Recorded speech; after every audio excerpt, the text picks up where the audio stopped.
नमस्कार. मी प्रणय कंसर आपलं सर्वांचं स्वागत करतो आहे नॉलेज व्हॅली MPSC ऑनलाईन इन्स्टिट्यूशनमध्ये. आज आहे 1 डिसेंबर 2020 आणि आपण बघून घेणार आहोत की लोकसत्ता या न्यूजपेपरमध्ये कुठले महत्त्वपूर्ण न्यूज कवर झाले आहे. तर पहिली महत्त्वाची न्यूज आहे, कृषी कायदे रद्द होईपर्यंत संघर्ष करण्याचा संघटनांचा इशारा, शेतकरी आंदोलन चिघळले. आपल्यासाठी काय महत्त्वाचं आहे तर बेसिकली जे 3 कृषी कायदे केले होते आता सरकारने, ठीक आहे, आपण त्याच्याविषयी थोडीशी माहिती घेऊया. तर 3 कृषी कायदेमधला जो पहिला होता तो होता the farmers produce trade and commerce promotion and facilitation bill 2020. ठीक आहे, पहिला कायदा कुठला होता तर the farmers produce trade and commerce promotion and facilitation bill 2020. ठीक आहे, याच्यामध्ये काय सांगितण्यात आलं आहे की जे शेतकरी जे आहे, ठीक आहे, जे स्वतःचा शेतमाल पिकवत आहे ते APMC मंडीचा बाहेर जाऊन सुद्धा स्वतःचा माल विकू शकतात. ओके, काय म्हटलं आहे की शेतकरी APMC मंडीचा बाहेर जाऊन सुद्धा स्वतःचा माल विकू शकतात. आता APMC काय आहे तर agriculture price and market commodities. ठीक आहे, मार्केट कॉमोडिटीज. तर बेसिकली APMCमध्ये होते काय तर एक लक्षात ठेवा, एक बाजारपेठ असते, ठीक आहे, ज्याच्यामध्ये शेतकरी जातो आणि तिथे तो स्वतःचा माल विकतो. आता या बाजारपेठचं असं आहे की भले शेतकरीला बाहेर भाव मिळत नसेल तरी या बाजारपेठेमध्ये त्याला कमीत कमी MSPचा भावावर तरी, ठीक आहे, MSPपेक्षा जास्त भावाने पण शेतमाल तो विकू शकतो, पण कमीत कमी त्याला MSP जी आहे, ठीक आहे, तेवढा भाव तरी या बाजारपेठेमध्ये मिळणार. ठीक आहे, तर आता प्रॉब्लेम काय आहे तर शेतकऱ्यांना असं वाटतं आहे की आता आपण APMCचा बाहेर जाऊन सुद्धा आपला माल विकू शकतो आहे, म्हणून काळांतराने APMC मंडी जी आहे त्याचं अस्तित्व संपवण्यात येईल. ठीक आहे, मग आता जे आपल्याला बाहेर गेल्यावरती कमीत कमी, ठीक आहे, काय असते की MSP तरी भेटलं पाहिजे APMCमध्ये. ठीक आहे, तर जर आपण बाहेर विकलं तर असं होऊ शकते की आपल्याला MSPपेक्षा पण कमी भाव मिळणार का, कारण APMC जे आहे ते गव्हर्नमेंटच्या कंट्रोलमध्ये आहे. ठीक आहे, त्यामुळे तिथे MSP भेटेल याची गॅरंटी असते आपल्याला. ठीक आहे, परंतु एकदा MSP नष्ट झाली आणि आपण बाहेर मार्केटमध्ये विकायला गेलो तर तिथे आपल्याला MSP सुद्धा भेटेल का, ठीक आहे, हा प्रश्न शेतकऱ्यांच्या समोर निर्माण झाला आहे. त्यामुळे सर्व वाद हे अस्तित्वात आलेत करणं. ठीक आहे, दुसरा कुठला आहे तर दुसरा जो ॲक्ट आहे तो आहे farmers empowerment and protection agreement of price assurance and farm service bill 2020. ठीक आहे, काय आहे तर farmers empowerment and protection agreement of price assurance and farm service bill 2020. Okay, मग या बिलमध्ये काय सांगण्यात आलं आहे तर या बिलमध्ये बेसिकली एक प्रोव्हिजन आहे आणि तो सर्वात महत्त्वाचा प्रोव्हिजन आहे, तो आहे कॉन्ट्रॅक्ट फार्मिंगचा. ठीक आहे, आता कॉन्ट्रॅक्ट फार्मिंग काय आहे ते आपण लक्षात घेऊया. कॉन्ट्रॅक्ट म्हणजे काय तर कॉन्ट्रॅक्ट म्हणजे एका प्रकारे अग्रीमेंट. ठीक आहे, एका प्रकारे अग्रीमेंट. आता हा जो अग्रीमेंट आहे तो 2 व्यक्तीं किंवा दोन इन्स्टिट्यूशनमध्ये साईन होणार. एका साईडला असेल तुमची कंपनी, ठीक आहे, जी तुमचा शेतमाल घेणार आहे किंवा विकत घेणार आहे, आणि दुसऱ्या साईडला असतो तुमचे शेतकरी. ठीक आहे, या दोघांमध्ये, ठीक आहे, या शेतकरी आणि कंपनी या दोघांमध्ये ॲग्रीमेंट साईन होतो. ॲग्रीमेंट कशा प्रकारे असेल एक तुम्हाला एक्झाम्पल देतो. आता समजा एक वेफर बनवणारी कंपनी आहे, ते म्हणेल की बाबा आम्हाला या वर्षाचा शेवटी 1000 किलो, ठीक आहे, 1000 किलो हे बटाटे पाहिजे करणं. ठीक आहे, 1000 किलो बटाटे पाहिजे आणि प्रत्येक किलो मागे आम्ही तुम्हाला 10 रुपये देऊ. ठीक आहे, प्रत्येक किलोचा भाव काय असेल तर 10 रुपये प्रति किलो, अशा प्रकारे आम्हाला बटाटे पाहिजे. आता ही कंडिशन या ॲग्रीमेंटमध्ये समाविष्ट करण्यात येणार. ठीक आहे, आणि दोघंही म्हणजे कंपनीसुद्धा आणि शेतकरीसुद्धा त्याच्यावरती साईन करणार. ठीक आहे, जर अशा प्रकारे कॉन्ट्रॅक्ट झाला आहे, मग वर्षाच्या शेवटी कंपनी हे नाही बोलू शकत की आम्ही तुमच्याकडनं बटाटे नाही घेणार करणं. ठीक आहे, त्यांना घेणं भाग आहे. ओके, किंवा शेतकरी हे नाही बोलू शकत की मी तुम्हाला विकू नाही शकत करणं किंवा मला जास्त भाव पाहिजे करणं. ठीक आहे, दोनही बांधले जातात. ओके, मग याचा फायदा काय होतो, फायदा लक्षात घ्या. कॉन्ट्रॅक्ट फार्मिंगमुळे कंपनी काय करते, आपल्याला बेस्ट क्वालिटीचे बटाटे पाहिजे करणं, मग ते स्वतःचे पैसे इन्व्हेस्ट करणार ॲग्रिकल्चरमध्ये. ठीक आहे, तिथून ते स्वतःची टेक्नॉलॉजी इन्व्हेस्ट करणार ॲग्रिकल्चरमध्ये. ठीक आहे, या प्रकारे नवीन नवीन गोष्टी ती ॲग्रिकल्चर फील्डमध्ये आणणार की ज्याचा फायदा फक्त कंपनीला नव्हे तर शेतकरीला सुद्धा होऊ शकतो. ठीक आहे, पण याचं नुकसान पण आहे, हे पण लक्षात घ्या. आता नुकसान काय आहे तर कंपनी हे म्हणू शकते की आम्ही तुम्हाला सांगितलं होतं की आम्हाला जे बटाटा पाहिजे, ठीक आहे, त्याची एक स्पेसिफिक साईज सांगितली होती आम्ही तुम्हाला, म्हणजे त्याचं डायमीटर कमीत कमी 10 सेंटीमीटर असलं पाहिजे, ठीक आहे. आता हे 10 सेंटीमीटर नाही आहे, मग ते नकार देऊ शकता शेतकरीकडनं ते बटाटे घेण्यासाठी, ठीक आहे. मग अशा केसेसमध्ये शेतकऱ्याचं नुकसान होऊ शकतो करणं.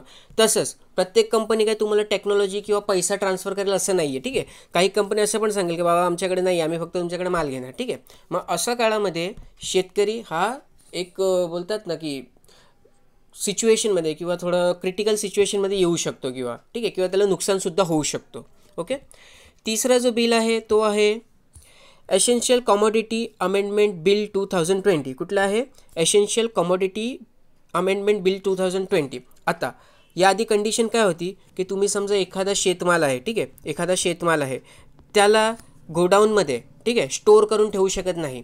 ओके. आता तुम्ही म्हणताल बाबा कांदा यंदा मस्त झाला आहे, ठीक आहे, मग मी एक काम करतो, मी 1000 किलो कांदा स्टोअर करून ठेवतो, ठीक आहे.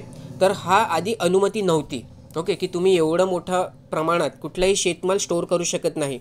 परंतु आता ही जी अनुमती आहे, ठीक आहे, की तुम्हाला किती काय स्टोअर करायचे असेल माल वगैरे तुम्ही स्टोअर करू शकतात करणं, ठीक आहे.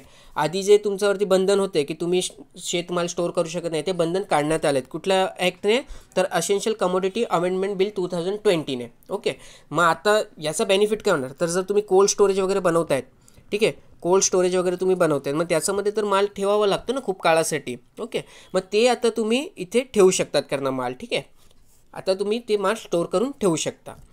ओके. तर हे 3 ॲक्ट झाले.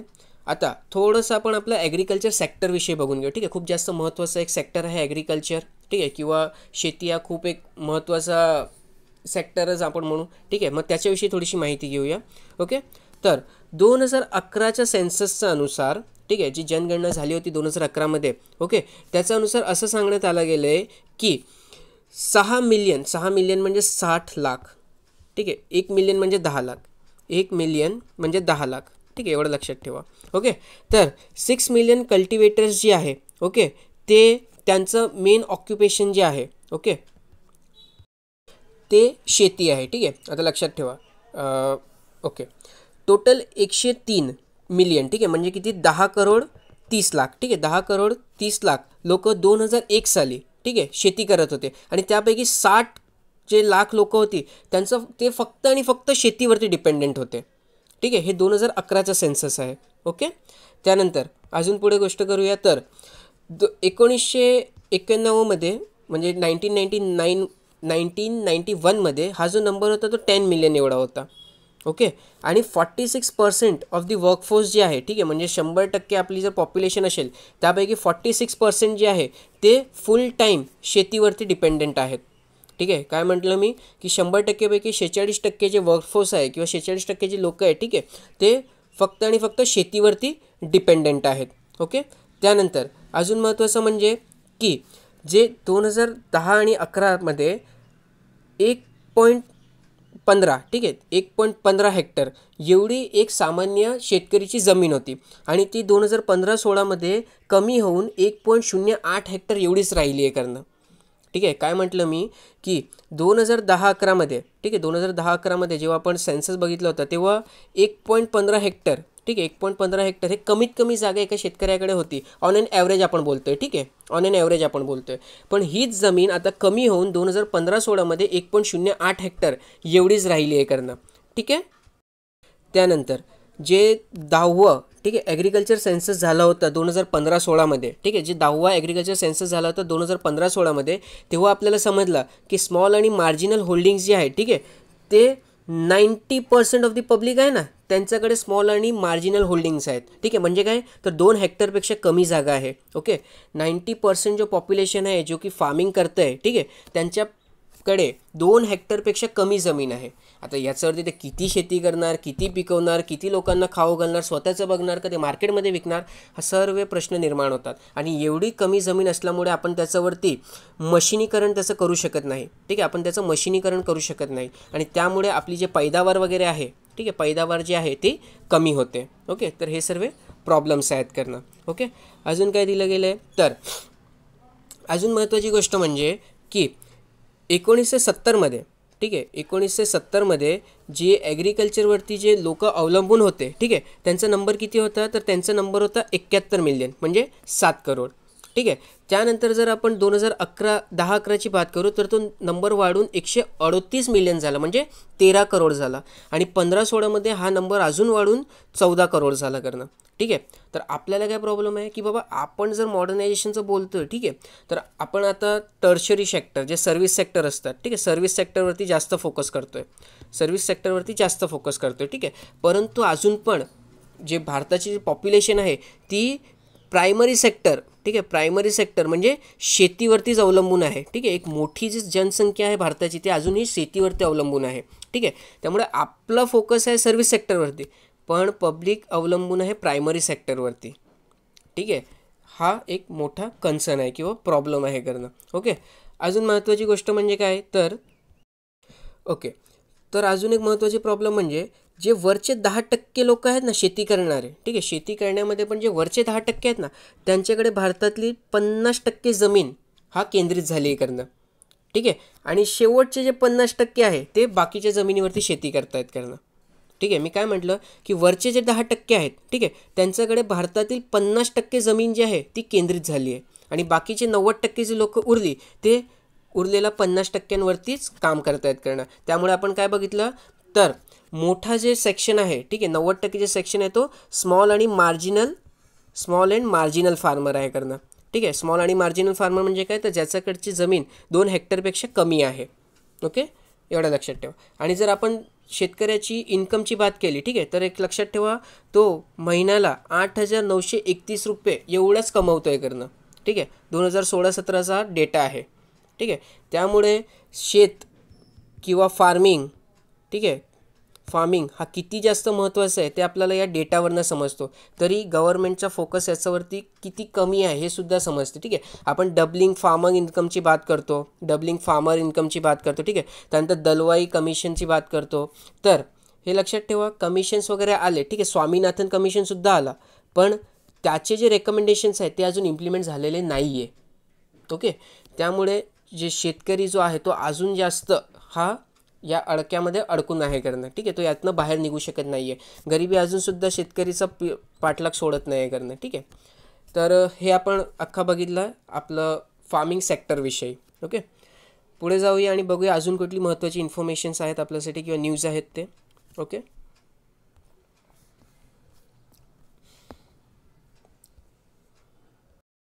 दुसरी जी महत्त्वाची न्यूज आहे ती बांधकाम क्षेत्रावर दरवाढीचे ओझे, 1.5 महिन्यात लोखंड 22% महाग, कच्चा मालाचा तुटवडा.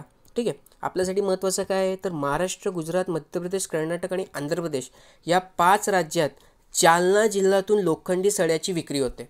ठीक आहे. म्हणजे जालना जिल्ह्यामध्ये किती मोठ्या प्रमाणात प्रोडक्शन होते ते आपल्याला समजते की महाराष्ट्र, गुजरात, मध्य प्रदेश, कर्नाटक, आंध्र प्रदेश या 5ही राज्यांना, ठीक आहे, जालनामधून सप्लाय होतं आहे काय तर आपले लोखंडी सळे.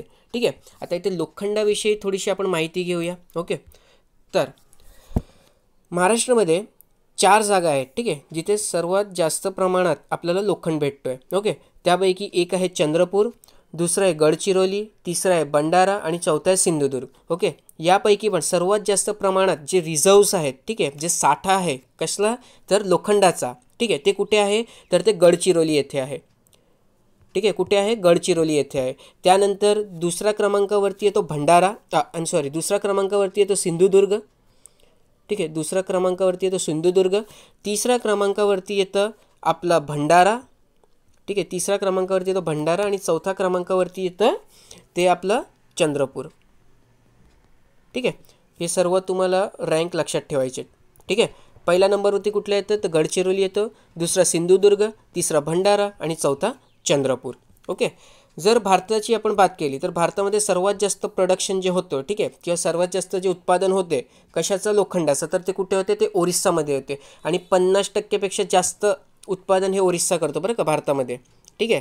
आणि 120 मिलियन टन हा कधीचा डेटा आहे तर 2019-20चा डेटा आहे. ओके.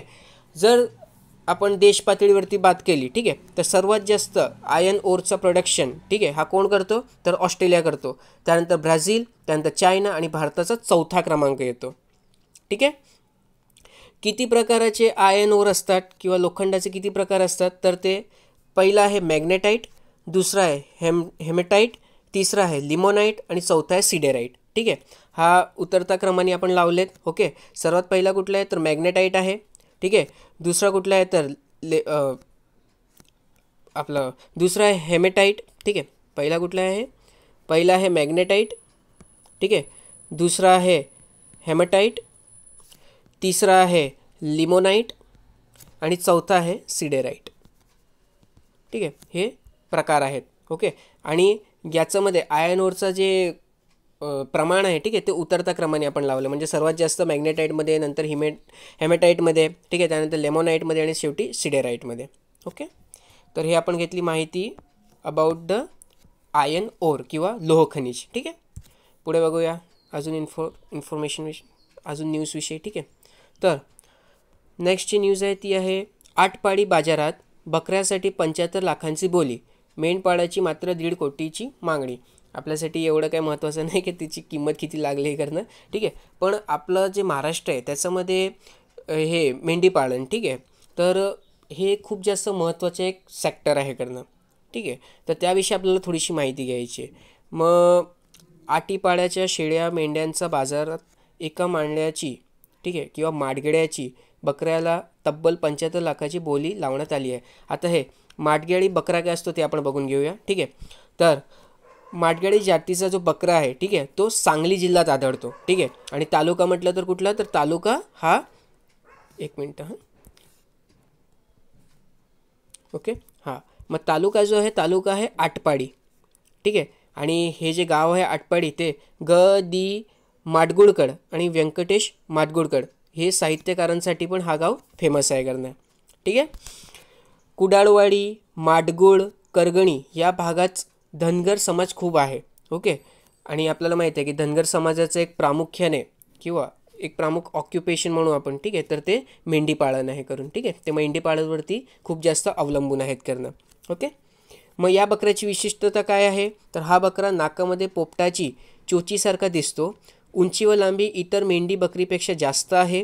याची बाजारात बोली लाखो रुपये लागत आहे. काही मेंढ्या किंवा बकऱ्या 27 ते 30 लाख रुपयाला पण बोली लागते. आणि सध्याचा जो आहे तो 1.5 करोड मागतोय. ठीक आहे, हे लक्षात ठेवा. ओके, भारतामध्ये महाराष्ट्रामध्ये इतरसुद्धा जे जात आहे, ठीक आहे, बकऱ्याची, ते मेंढीपालनामध्ये उपयोग केली जाते. मग त्यापैकी आपण काही ते बघून घेऊया. ठीक आहे, तर सर्वात पहिली जी आपल्याला बघायची आहे ती आहे ओस्मानाबादी गोट. ठीक आहे, त्यानंतर संगमनेरी गोट, खानदेशी गोट आणि कोकण गोट.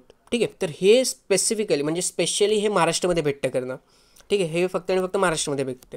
परंतु इतर पण आहेत जे मेंढी महाराष्ट्रामध्ये आणली जातात आणि मेंढीपालनामध्ये त्यांचा उपयोग होते. ठीक आहे, तर ती कुठली कुठली आहे, तर बीटल गोट आहे, गोट म्हणजे बकरी. ठीक आहे, सोजात गोट आहे, नंतर जमनापरी गोट आहे, बार्बरी गोट आहे, जखराना गोट आहे, बोर गोट आहे, दमास्कस गोट आहे, सानीन गोट आहे. ठीक आहे, तर हे सर्व बकऱ्याचे प्रकार आहेत. ओके, मग कधी विचारले जाऊ शकतात की तुम्हाला सोजा, जमनापरी, बार्बरी हे कसले म्हणजे ही कुठली ब्रीड आहे किंवा कुठल्या प्राण्याची ब्रीड आहे. ठीक आहे, मग तुम्हाला ऑप्शनमध्ये दिले म्हैस देणार, गाय देणार, बकरी देणार किंवा बदक देणार. ठीक आहे, मग तुम्हाला हे माहीत असलं पाहिजे की बाबा एवढ्या प्रकारची मेंढी असतात करणं.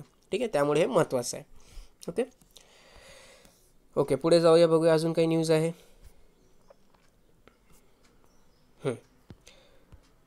पदवीधर शिक्षक मतदारसंघाची आज निवडणूक. कोरोना काळात मतदारांच्या प्रतिसादाची राजकीय पक्षांना चिंता. आपल्याला बघायचं आहे की पदवीधर आणि शिक्षक मतदारसंघ म्हणजे काय आणि ते कशासाठी असतं. ठीक आहे, म्हणजे कुठे असतात करणं. तर सर्वात आधी लेजिस्लेटिव्ह काउन्सिल. लेजिस्लेटिव्ह काउन्सिल म्हणजे काय, तर लेजिस्लेटिव्ह काउन्सिल म्हणजे विधान परिषद. ठीक आहे, विधान परिषद. ठीक आहे, लेजिस्लेटिव्ह काउन्सिल म्हणजे काय, तर विधान परिषद. ओके, हे लक्षात ठेवा. आता भारतामध्ये आपण बाय कॅमरलिझम सिस्टमचा अवलंबून केलं आहे. ठीक आहे, बाय कॅमरलिझम. ओके, ही जी सिस्टम आहे ते आपण भारतामध्ये अवलंबली आहे. बाय कॅमरलिझम म्हणजे काय, तर दुहेरी गृह.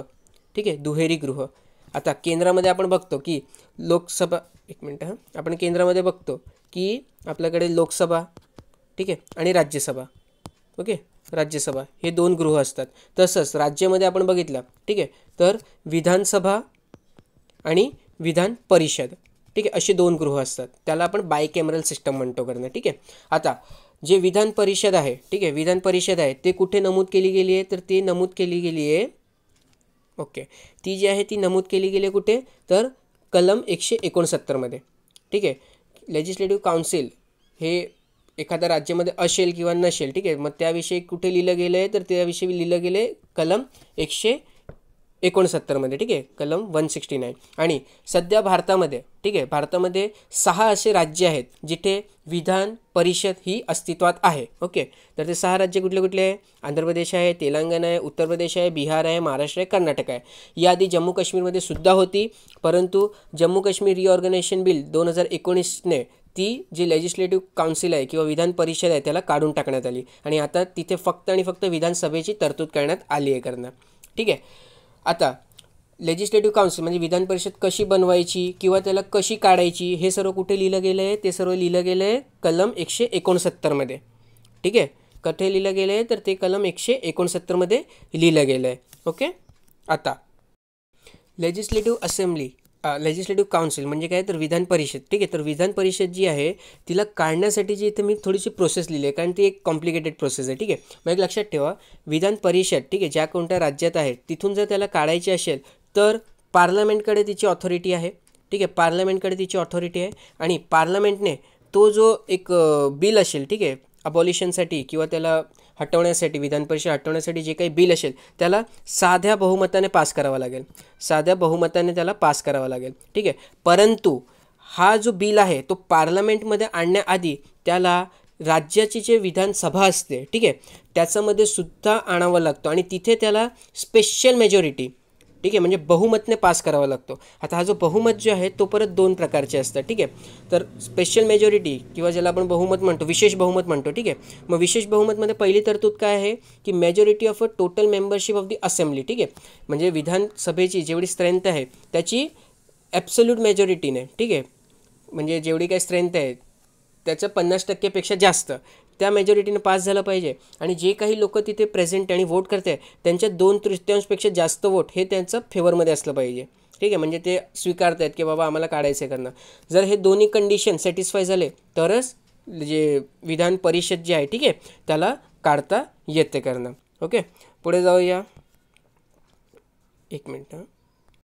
ओके, तर आपण बघितलं की कसं काय आपल्याला आपण आपली जे विधान परिषद आहे, ठीक आहे, काय विधान परिषद जी आहे ती कशी बनवता येते किंवा तिला कशी अबॉलिश करता येते. ठीक आहे, बनवण्यासाठी पण सेम प्रोसिजर आहे. ठीक आहे, आणि तिला अबॉलिश करण्यासाठी सुद्धा सेम प्रोसिजर आहे, एवढं लक्षात ठेवा. ठीक आहे, आता महत्त्वाची गोष्ट म्हणजे काय, तर विधान परिषद बनवायला किंवा त्याला अबॉलिश करण्यासाठी जे काही ॲक्ट वगैरे पास होणार पार्लमेंटमध्ये, आणि हा पार्लमेंटकडेच अथॉरिटी आहे का, कोणी पण असं विधानसभेमध्ये बसून बनवू नाही शकत विधान परिषद आम्हाला बनवायची नाही. त्याच्याविषयीचं तुम्हाला जे ड्राफ्ट आहे त्याला स्वतः आधी स्पेशल मेजॉरिटीने पास करावं लागेल आणि नंतर त्याला पार्लमेंटमध्ये पाठवावं लागेल. पार्लमेंट इथे तो सिंपल मेजॉरिटीने पास करून टाकेल. ठीक आहे, पण ही सर्व घटना 368 कलमचा अंतर्गत, ठीक आहे, घटना दुरुस्ती मानली जाणार नाही. म्हणजे विधान परिषद बनवणे किंवा नाही बनवणे, ठीक आहे, हा ऑथॉरिटी पार्लमेंटकडे आहे, पण हा जी अख्खी जे विधान परिषद बनते किंवा अबॉलिश होते याला 368 कलमचा अंतर्गत ही घटना दुरुस्ती मानली जाणार नाही. ठीक आहे, एवढं आपल्याला लक्षात ठेवायचं आहे. आता पुढे जाऊया आणि बघूया की स्ट्रेंथ किती असली पाहिजे, म्हणजे किती माणसं तिथे बसू शकतात किंवा किती सदस्य हा विधान परिषदेमध्ये बसू शकतात. ठीक आहे, तर ही जी स्ट्रेंथ आहे, ठीक आहे, ती कलम 171 मध्ये देण्यात आली आहे. काय सांगण्यात आलं आहे की लेजिस्लेटिव्ह काउन्सिल म्हणजे विधान परिषद जी आहे, ठीक आहे, तिची जे टोटल स्ट्रेंथ आहे ते 1/3 जी स्ट्रेंथ आहे, ठीक आहे, कसली, तर विधानसभेची. ठीक आहे, विधानसभेची जे 1/3 स्ट्रेंथ आहे त्याच्यापेक्षा जास्त असली पाहिजे. ठीक आहे, आणि 40 मेंबर, एक मिनिट, जे 1/3 मेंबर आहेत, ठीक आहे, लेजिस्लेटिव्ह काउन्सिल म्हणजे विधानसभेमध्ये जे बसत आहेत, ठीक आहे, एक मिनिट हां, ओके, लक्षात घ्या. 171 मध्ये काय सांगण्यात आलं आहे की जेवढे मेंबर बसत आहेत, ठीक आहे, स्टेट असेंब्ली म्हणजे विधानसभेमध्ये, ठीक आहे, विधानसभेमध्ये जेवढे मेंबर बसत आहेत त्यांची जे टोटल स्ट्रेंथ आहे, ठीक आहे, त्यांचा 1/3 याच्यापेक्षा कमी असली पाहिजे, परंतु 40 याच्यापेक्षा जास्ती असली पाहिजे करणं. ठीक आहे, परंतु 40 याच्यापेक्षा जास्त असलं पाहिजे. आता समजा विधानसभेमध्ये, ठीक आहे, 300 मेंबर बसत आहेत, ठीक आहे, आता त्यांचा जर मी 1/3 काढलं तर ते किती येईल, तर ते 100 येणार. ठीक आहे, किती येणार, 100 येणार. ठीक आहे, तर हे जे विधान परिषद जे बनणार आहे त्याची जी स्ट्रेंथ आहे, ठीक आहे, ते 100पेक्षा कमी असली पाहिजे. ठीक आहे, 100पेक्षा कमी असली पाहिजे, परंतु 40पेक्षा जास्त असली पाहिजे. ठीक आहे, परंतु 40पेक्षा जास्त असली पाहिजे. ठीक आहे, आणि विधान परिषदेमध्ये जे मेंबर बसतात त्यांचा काळ किती असतो, तर ते 6 वर्षासाठी असतात. ठीक आहे, आणि दर 2 वर्षांनी 1/3 सदस्य आहेत. ठीक आहे, ते त्यांचं म्हणजे ते बाहेर पडतात आणि त्या परत तिथे रिइलेक्शन होतं. ठीक आहे, पुनर्निवडणूक होते त्या जे सीट्सवरती. ओके, तर हे आपण बघितलं लेजिस्लेटिव्ह काउन्सिल आणि लेजिस्लेटिव्ह विधान परिषदबद्दल. ठीक आहे, पुढे अजून काय आहे. ओके, आता लक्षात ठेवा इलेक्शन कसं होतं, हा खूप महत्त्वाचा आहे. ठीक आहे, आता आपण जे बघतो ना की पदवीधर आणि शिक्षक मतदारसंघाचं इलेक्शन्स होतं. ठीक आहे, हा बेसिकली विधान परिषदसाठी होतं. कशासाठी होतं, विधान परिषदसाठी. ठीक आहे, आता इलेक्शन कसं होईल ते लक्षात घ्या.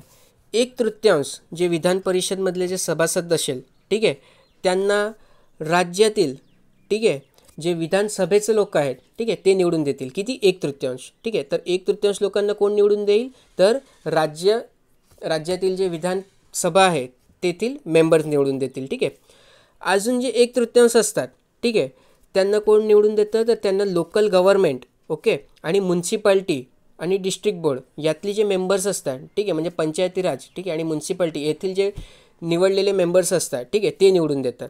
आणि 1/12, ठीक आहे, एवढे जे मेंबर्स आहे त्यांना टीचर्स निवडतात. ओके, शिक्षक मतदारसंघ. आणि 1/12 हे जे मेंबर्स आहेत, ठीक आहे, त्यांना पदवीधर निवडतात. ठीक आहे, ज्यांना आपण ग्रॅज्युएट म्हणतो. ओके, आणि अशा प्रकारे टोटल 5/6 जे आहे, ठीक आहे, ते इलेक्शनने येतात. आणि 1/6 जे आहे त्यांना नॉमिनेट करण्यात येतं. आता नॉमिनेट करण्याचा अधिकार कोणाकडे आहे, तर ते गव्हर्नरकडे आहे. ठीक आहे, गव्हर्नरकडे आहे. 171(5) अंतर्गत, कलम 171(5) अंतर्गत हे अधिकार कोणाकडे आहे, तर ते गव्हर्नरकडे आहे. ठीक आहे, आपल्यासाठी हा महत्त्वाचा का आहे, कारण सध्याचे जे आपले CM आहेत महाराष्ट्राचे, ठीक आहे, उद्धवजी ठाकरे, ठीक आहे, उद्धव ठाकरेजी जे आहेत, ठीक आहे, ते नॉमिनेट होऊन आलेत आता. ठीक आहे, ते नॉमिनेट होऊन आलेत विधान परिषदमध्ये. ओके, त्यामुळे हे महत्त्वाचं आहे आपल्यासाठी. ठीक आहे, पुढे बघूया अजून काय आहे न्यूज. ओके, ज्येष्ठ रंगकर्मी राम जाधव यांचे निधन. ठीक आहे, का महत्त्वाचं आहे, कारण राम जाधव जे आहेत त्यांनी 2011 साली, ठीक आहे, कधी 2011 साली रत्नागिरी येथे झालेल्या 91व्या अखिल भारतीय मराठी नाट्य संमेलनाचे अध्यक्षपद भूषवले होते. त्यामुळे हे महत्त्वाचे आहेत करणं. ओके, तसेच रंगभूमी परिनिरीक्षण मंडळाचे म्हणजे सेन्सर बोर्ड अध्यक्षपदही त्यांनी भूषवले आहेत. आणि मराठी जगतात त्यांना मामा म्हणून ते फेमस आहेत करणं. ठीक आहे, मामा म्हणून ते परिचित आहेत. ओके, त्यानंतर स्वयंसेवक किंवा समवयस्क मित्रांजोडी त्यांनी रसिकाश्रय, ठीक आहे, समवयस्क म्हणजे त्यांचं जे एजचे जे मेंबर्स आहेत किंवा लोक आहेत, ठीक आहे, त्यांच्या एजचे त्यांचं जोडी मिळून रसिकाश्रय हे संस्थेची स्थापना केली होती. मग हे 3 पॉईंट महत्त्वाचे आहे. सर्वात पहिला काय, तर त्यांनी अखिल भारतीय मराठी नाट्य संमेलनाचे अध्यक्षपद भूषवले होते. रंगभूमी परिनिरीक्षण मंडळाचे म्हणजे सेन्सर बोर्डचेही ते अध्यक्ष होते. त्यानंतर ते मराठी जगतमध्ये मामा म्हणून परिचित आहेत आणि त्यांनी रसिकाश्रय या संस्थेची स्थापना केली होती. ठीक आहे, आता पुढे जाऊया. भूमिगत मेट्रोच्या कामाला गती, 1600 मीटर लांबी बोगद्याचे काम पूर्ण. आपल्यासाठी काय महत्त्वाचं आहे, तर हे जे काम आहे ते महाराष्ट्र मेट्रो रेल्वे कॉर्पोरेशन करून केले जातं आहे. मग आपण थोडीशी माहिती महाराष्ट्र मेट्रो रेल्वे कॉर्पोरेशन विषयी घेऊ. ठीक आहे, तर महाराष्ट्र मेट्रो रेल कॉर्पोरेशन जे आहे, ठीक आहे, ते 50-50 व्हेंचर आहे. म्हणजे 50% जे शेअर आहेत, ठीक आहे, ते कोणाचे आहे, ते गव्हर्नमेंट ऑफ इंडियाचे आहे आणि बाकीचे 50% जे आहे ते महाराष्ट्राचे आहे. ठीक आहे, हेडक्वार्टर कुठे आहे, हेडक्वार्टर नागपूरमध्ये आहे. ओके, हेडक्वार्टर कुठे आहे, तर हेडक्वार्टर नागपूरमध्ये आहे.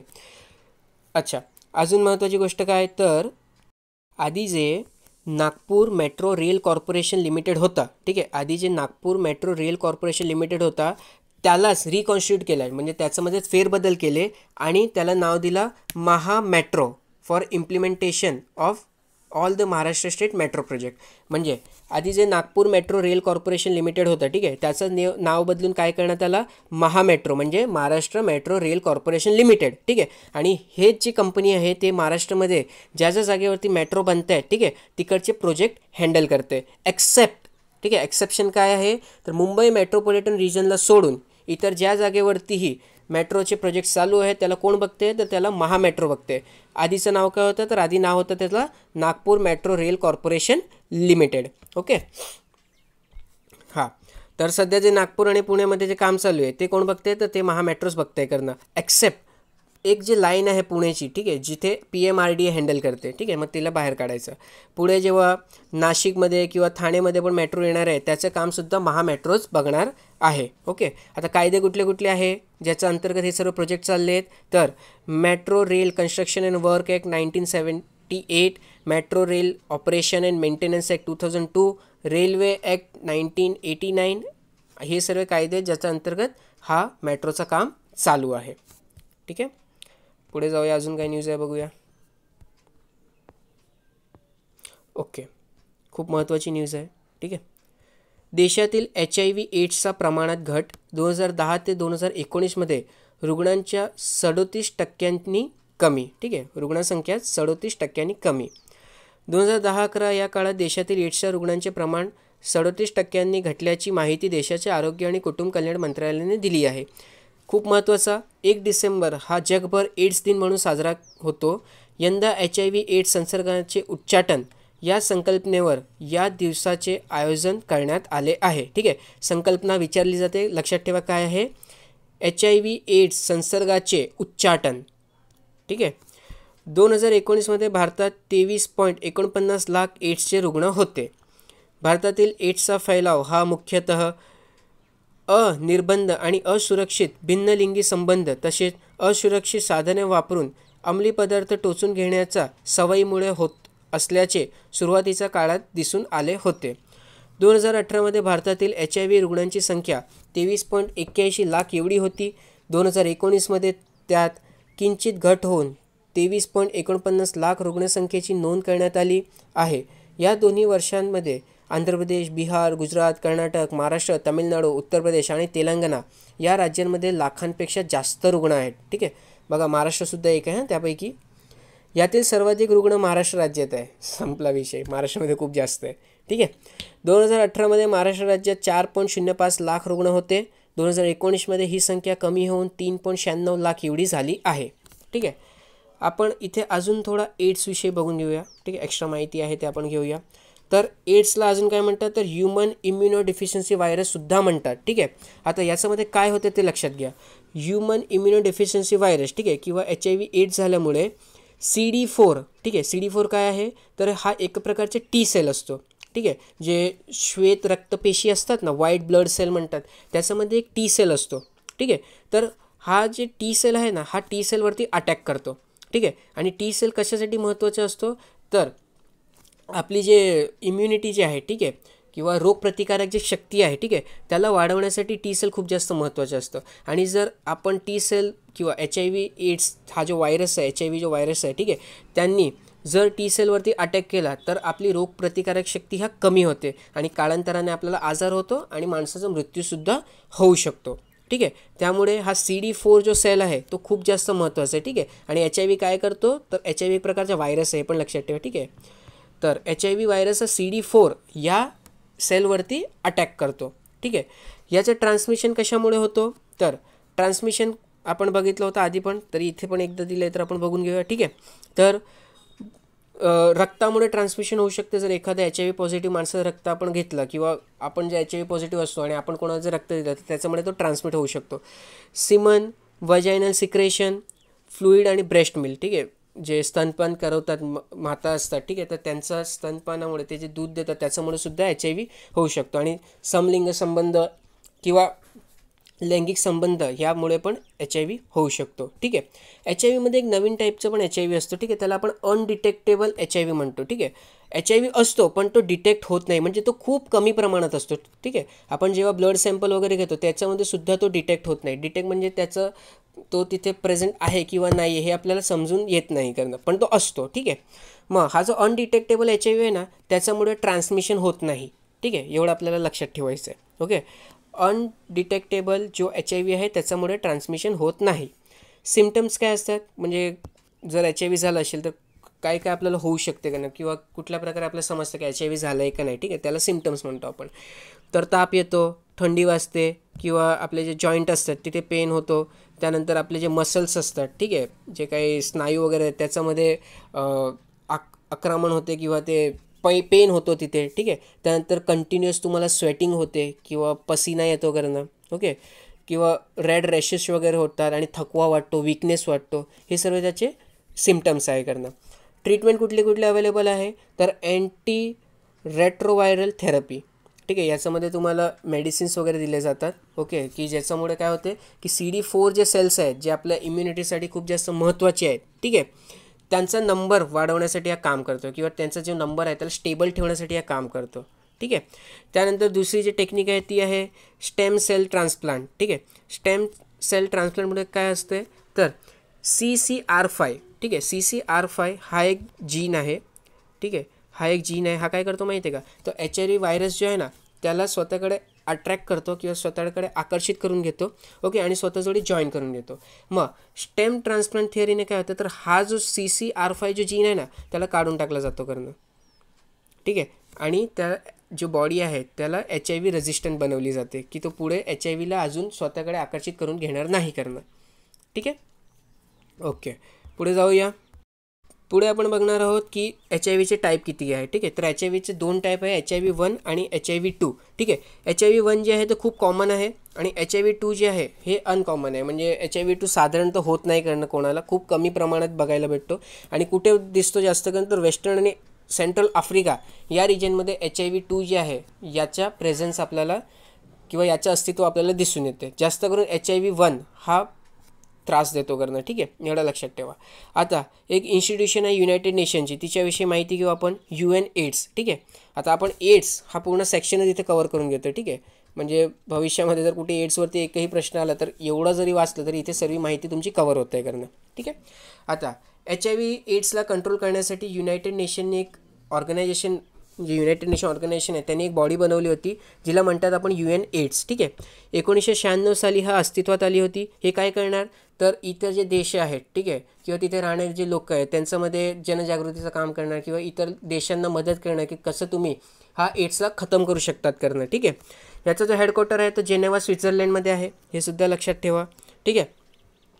त्यानंतर एक लक्षात घ्या की SDG 3 जे आहे, ठीक आहे, SDG 3 काय आहे, तर प्रत्येक माणसाची जे हेल्थ आहे, ठीक आहे, किंवा त्याचं शारीरिक आरोग्य जे आहे ते उत्तम प्रमाणे आपल्याला उत्तम ठेवायचं आहे करणं, ठीक आहे. ते कुठे लिहिलं गेलं आहे, तर SDG 3मध्ये, ठीक आहे, सस्टेनेबल गोल 3मध्ये, आणि ते आपल्याला 2030पर्यंत अचीव करायचं आहे करणं, ठीक आहे. तर त्यामुळे HIV उच्चाटन, ठीक आहे, किंवा त्याला खतम करणे हा खूपच जास्त महत्त्वाचा आहे, ओके. त्यामुळे आपण खूप जास्त त्याच्यावरती फोकस करू नये. तर भारताने स्पेसिफिकली कुठली स्ट्रॅटेजीज इथे आणली आहे, तर भारताने आणली आहे national strategy plan for elimination, अच्छा, national strategy plan for HIV and sexually transmitted infection 2017 to 2024, ठीक आहे. हे भारताची एक नॅशनल स्ट्रॅटेजी आहे, ठीक आहे, म्हणजे राष्ट्रीय स्तरावर अवलंबलेली एक पॉलिसी आहे करणं किंवा एक धोरण आहे करणं, ठीक आहे.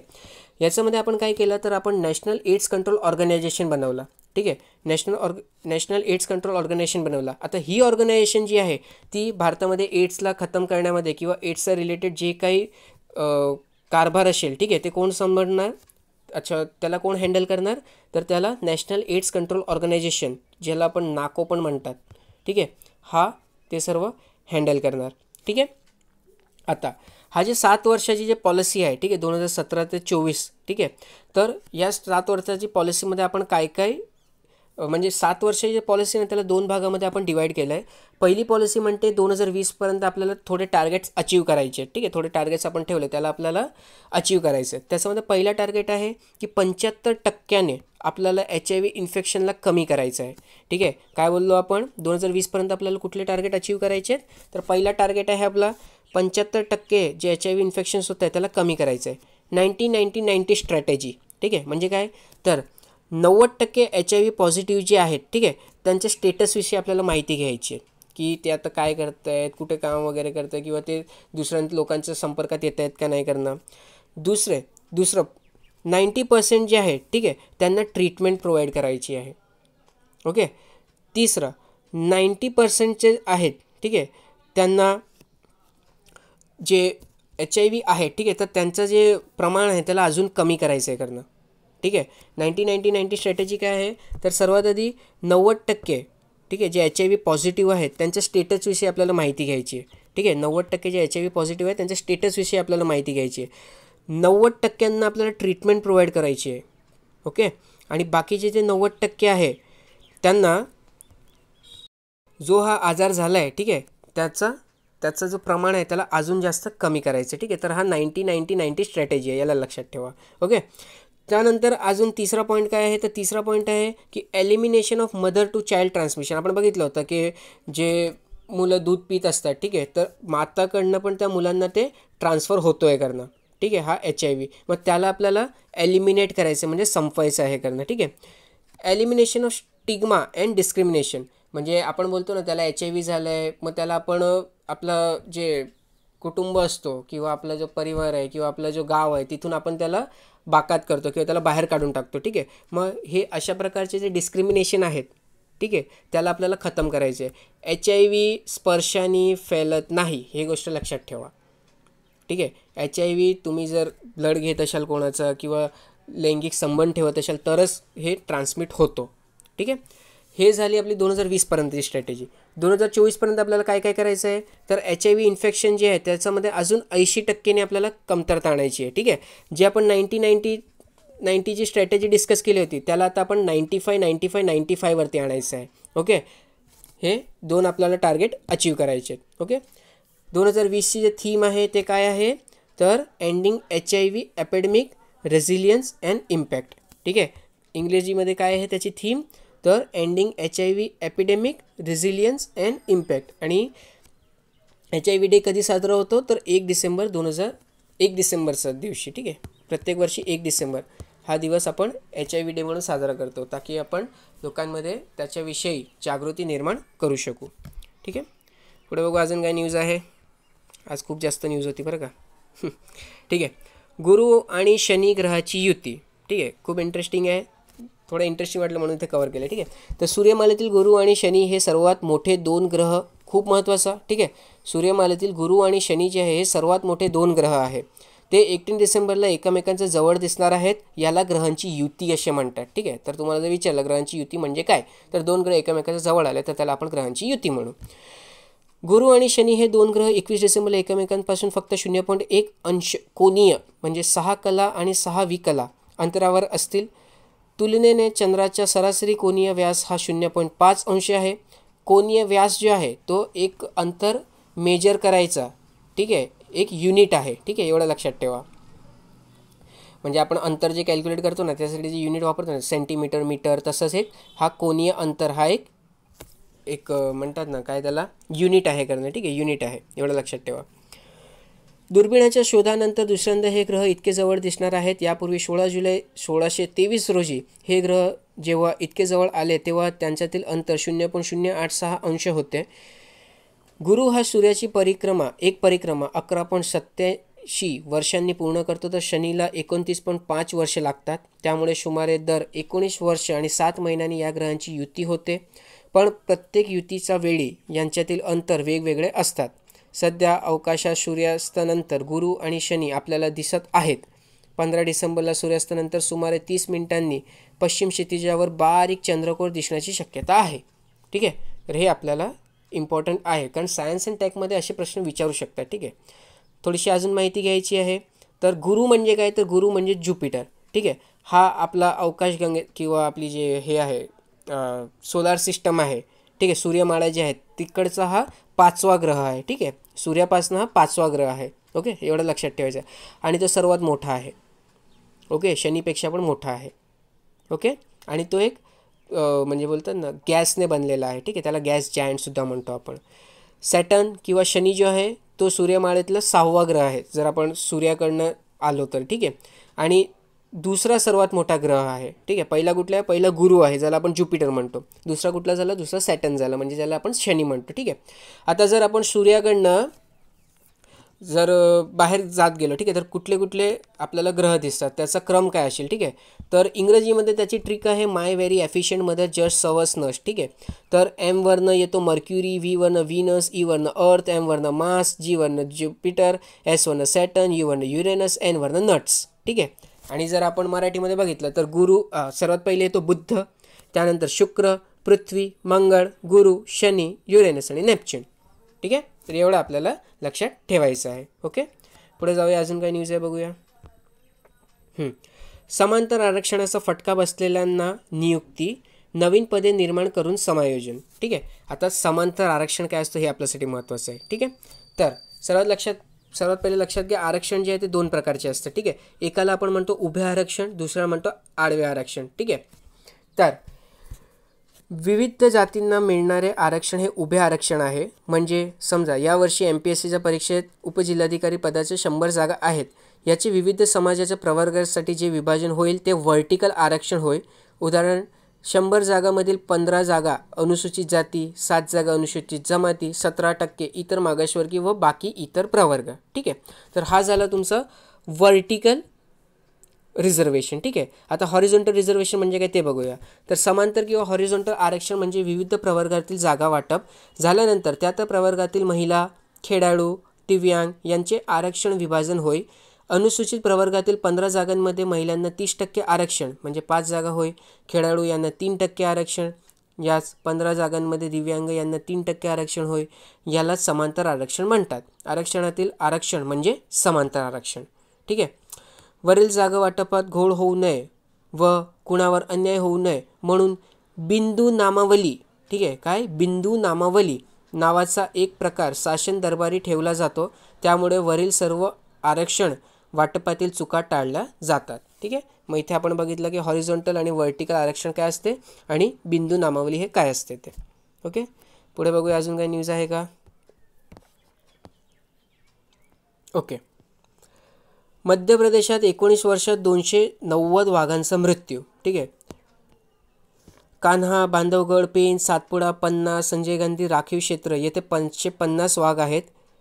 ओके, 2018मध्ये वाघांचे राज्य हा नवलौकिक मध्य प्रदेशने पुन्हा मिळवला, कारण त्या राज्यात कर्नाटकापेक्षा 2 अधिक म्हणजे 526 वाघ होते. ठीक आहे, आता आपण थोडंसं टायगर सेन्ससविषयी बघू. ठीक आहे, टायगर सेन्सस म्हणजे काय, तर वाघांची जी गणना होते. ठीक आहे, वाघांची जी जनगणना होते त्याला आपण टायगर सेन्सस म्हणतो. ओके, पहिली गोष्ट ते प्रत्येक 4 वर्षांनी होते, हे लक्षात ठेवा. ठीक आहे, प्रत्येक 4 वर्षांनी होते. आणि 2018मध्ये जी सेन्सस झालं होतं, ठीक आहे, किंवा जी जनगणना झाली होती त्याच्यामध्ये आपल्याला समजलं की भारतामध्ये 2967 वाघ आहेत. ठीक आहे, किती वाघ आहेत, 2967 वाघ आहे. आणि तेच 2014मध्ये 2226 होते. ठीक आहे, किती होते ते 2226 होते. ठीक आहे, मग त्यामुळे आत्ताची जी नंबर आहे, ठीक आहे, तो किती तर 33% वाढला आहे. कितीने वाढलं आहे तर 33% वाढलं आहे. ओके, आता 2010मध्ये, ठीक आहे, 2010मध्ये रशियामध्ये, ठीक आहे, 2010मध्ये कधी रशियामध्ये एक मीटिंग झाली होती. ठीक आहे, ज्याला आपण सेंट पीटर्सबर्ग टायगर समिट म्हणतो. काय म्हणतो, सेंट पीटर्सबर्ग टायगर समिट म्हणतो. ठीक आहे, तर 2010मध्ये जो काही नंबर होता, ठीक आहे, जो काही नंबर होता 2010मध्ये त्याला दुप्पट करण्याचा जो टार्गेट होता, ठीक आहे, ते प्रत्येक कंट्रीला देण्यात आला होता की जे काही 2010मध्ये नंबर आहे त्याच्यापेक्षा तुम्हाला दुप्पट करायचं आहे. ठीक आहे, कधीपर्यंत तर 2022पर्यंत. कधीपर्यंत 2022पर्यंत. ठीक आहे, तर भारतने तो 2018मध्ये हा जो टार्गेट आहे त्याला अचीव केला आहे. ओके, पण सर्वात पहिले नेपाल, ठीक आहे, सर्वात पहिले नेपाल हा देशाने जो टार्गेट होता त्याला अचीव केला होता. ठीक आहे, त्यांनी सर्वात पहिले वाघांचा जो नंबर होता त्याला दुप्पट केला होता. ओके, प्रत्येक वर्षी जुलै 29 जे आहे ते नॅशनल टायगर डे म्हणून साजरा केला जातो. ठीक आहे, नॅशनल टायगर डे म्हणून 29 जुलै हा दिवस साजरा केला जातो. ओके, आता थोडेसे भारताचे जे राज्य आहे, ठीक आहे, त्यांच्याविषयी माहिती घेऊ. त्याआधी एक महत्त्वाची गोष्ट म्हणजे कुठले कुठले राष्ट्र आहे किंवा कुठले कुठले देश आहे ज्याच्यामध्ये टायगर सापडतो. ठीक आहे, तर त्याच्यामध्ये Bangladesh, Bhutan, Cambodia, China, Indonesia, Laos, Malaysia, Myanmar, Nepal, Russia, Thailand, Vietnam या सर्व कंट्रीज आहेत. ठीक आहे, याच्यामध्ये वाघ हा प्राणी भेटतो. ओके, भारतामध्ये सर्वात जास्त नंबर कुठे आहे तर ते मध्य प्रदेशमध्ये आहे. ठीक आहे, त्यानंतर कर्नाटकाचा नंबर येतो आणि त्यानंतर उत्तराखंडचा नंबर येतो. हा पहिले 3 राज्य आहे. ठीक आहे, जिथे वाघांचं पॉप्युलेशन सर्वात जास्त आहे. ओके, सर्वात जास्त संख्या कुठं वाढली आहे हे जर विचारलं गेलं तर लक्षात ठेवा मध्य प्रदेशमध्ये, त्यानंतर महाराष्ट्रामध्ये आणि शेवटी कर्नाटकामध्ये या 3 राज्यामध्ये सर्वात जास्त पॉप्युलेशन वाढली आहे. कुठल्या राज्यामध्ये टायगरची पॉप्युलेशन डिक्लाईन झाली आहे किंवा कमी झाली आहे तर छत्तीसगड आणि मिझोरम. ठीक आहे. आणि त्यापेक्षा पण भयंकर परिस्थिती कुठे आहे तर बक्सा, पलामू आणि दंपा इथे एकही टायगर किंवा एकही वाघ याला हे भेटलेलं नाही आहे. ठीक आहे, एकही वाघ तिथे भेटलेला नाही आहे. कुठे कुठे बक्सा, पलामू आणि दंपामध्ये. बक्सा वेस्ट बेंगॉलमध्ये आहे, पलामू झारखंडमध्ये आहे आणि दंपा जे आहे ते मिझोरममध्ये आहे. ठीक आहे. तर हे सर्व माहिती आपण बघितली टायगरविषयी किंवा वाघविषयी. ठीक आहे, दर 4 वर्षांनी सेन्सस होते एवढं लक्षात ठेवा. पुढे बघूया अजून काय आहे का. ओके, ठीक आहे, आपण बघितलं होतं. अच्छा, राज्यातील पहिले बालस्नेही पोलीस ठाणे कार्यान्वित. ठीक आहे, ही खूप जास्त महत्त्वाची मला इंटरेस्टिंग न्यूज वाटली. त्याला आपण एकदा फक्त बघून घेऊया. ठीक आहे, काही जास्त म्हणजे याच्याविषयी माहिती घ्यायची गरज नाही आहे. जेवढं दिलं तेवढंच आपण वाचणार आहोत. बालकांवरील अत्याचारांचे प्रमाण वाढत असताना पुणे पोलिसांनी पुढाकार घेऊन बालस्नेही पोलीस ठाणे स्थापन केले असून बालकांच्या तक्रारींचे निराकरण, गंभीर गुन्ह्यात सापडलेल्या अल्पवयीन मुलांचे पुनर्वसन तसेच बालकांसाठी सुरक्षित वातावरण निर्माण करण्याच्या दृष्टीने या उपक्रमाअंतर्गत प्रयत्न करण्यात येणार आहेत. बालकांच्या तक्रारीच्या निराकरणाचे काम या पोलीस ठाण्याच्या माध्यमातून केले जाईल. हे राज्यातील पहिले पोलीस ठाणे ठरले असून त्याचे उद्घाटन सोमवारी करण्यात आले. ठीक आहे, पहिले पोलीस ठाणे आहेत जे बालकांसाठी किंवा बालकस्नेही आहेत. ठीक आहे, बालकस्नेही पोलीस ठाण्याचा कक्ष पूर्णपणे वेगळा असून आकर्षक संगतीने सजवलेले पोलीस ठाणे लक्ष वेधून घेते. या पोलीस ठाण्याच्या भिंतीवर पशुपक्ष्यांची चित्रे रंगवण्यात आली आहेत. पोलीस ठाण्यात तक्रार घेऊन येणाऱ्या बालकांसाठी सुरक्षित वातावरण निर्माण करण्याच्या दृष्टीने अशा प्रकारची रंगसंगती करण्यात आली आहे. ठीक आहे, इंटरेस्टिंग न्यूज होती म्हणून आपण इथे डिस्कस करून घेतली. अजून पुढे काही न्यूज आहे का. ठीक आहे, अजून तर काही महत्त्वाची न्यूज नाही आहे. ओके, तर आजच्या न्यूज डिस्कशन थोडा मोठा झाला आहे पण महत्त्वाची न्यूज होते, आपण सर्व काही कवर केले. ठीक आहे, काही डाऊट असेल तर तुम्ही कमेंट सेक्शनमध्ये मेन्शन करू शकता. ओके, घरी राहा, सुरक्षित राहा आणि शिकत राहा. धन्यवाद.